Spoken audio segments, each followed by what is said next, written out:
Os Fantasmas. Revista Espírita, julho de 1860.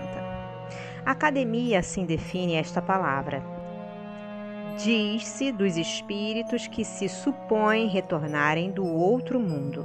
Ela não diz que retornam.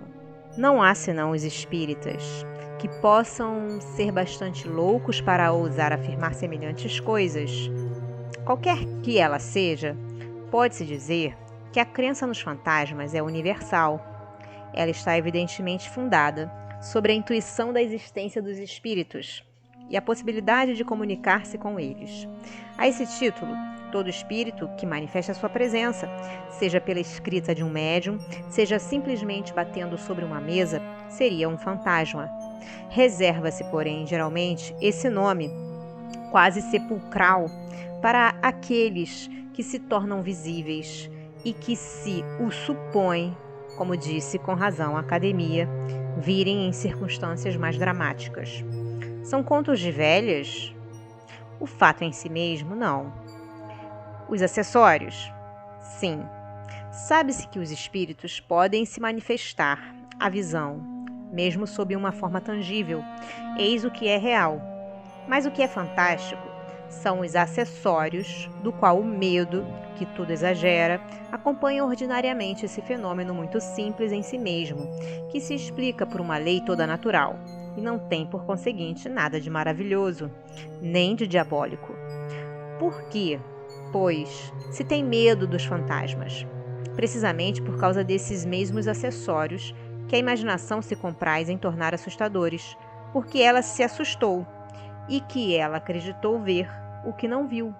Em geral, são representados sob um aspecto lúgubre, vindo de preferência à noite e, sobretudo, nas noites mais sombrias, em horas fatais, em lugares sinistros, cobertos de lençóis ou bizarramente vestidos. O Espiritismo nos ensina, ao contrário, que os espíritos podem se mostrar em todos os lugares, a toda hora, de dia tão bem quanto à noite, que o fazem, em geral, sob a aparência que tinham quando vivos, e que só a imaginação cria fantasmas. Que aqueles que o fazem, longe de ser temíveis, são, o mais frequentemente, parentes ou amigos que vêm a nós por afeição, ou espíritos infelizes que podem ser assistidos. Algumas vezes, são farsantes do mundo espírita que se divertem às nossas custas e se riem do medo que causam. Concebe-se que, com estes, o melhor meio é rir deles e provar-lhes que não se tem medo.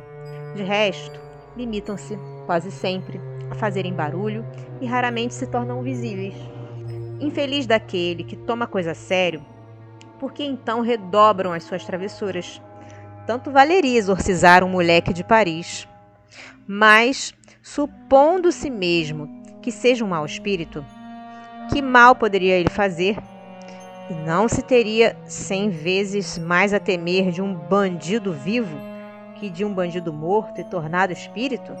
Aliás, sabemos que estamos constantemente cercados de espíritos, que não diferem daqueles que se chamam fantasmas, senão porque não são vistos.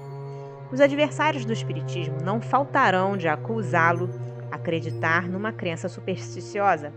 Mas o fato das manifestações visíveis, estando averiguado, explicado pela teoria e confirmado por numerosos testemunhos, não se pode fazer que ele não seja, e todas as negações não impedirão de se produzirem, porque há poucas pessoas que, consultando as suas lembranças, não se lembrem de algum fato dessa natureza que não podem revogar em dúvida.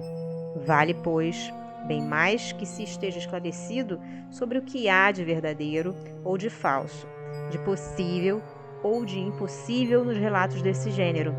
É em si explicando uma coisa, raciocinando-a, que se premune contra um medo pueril.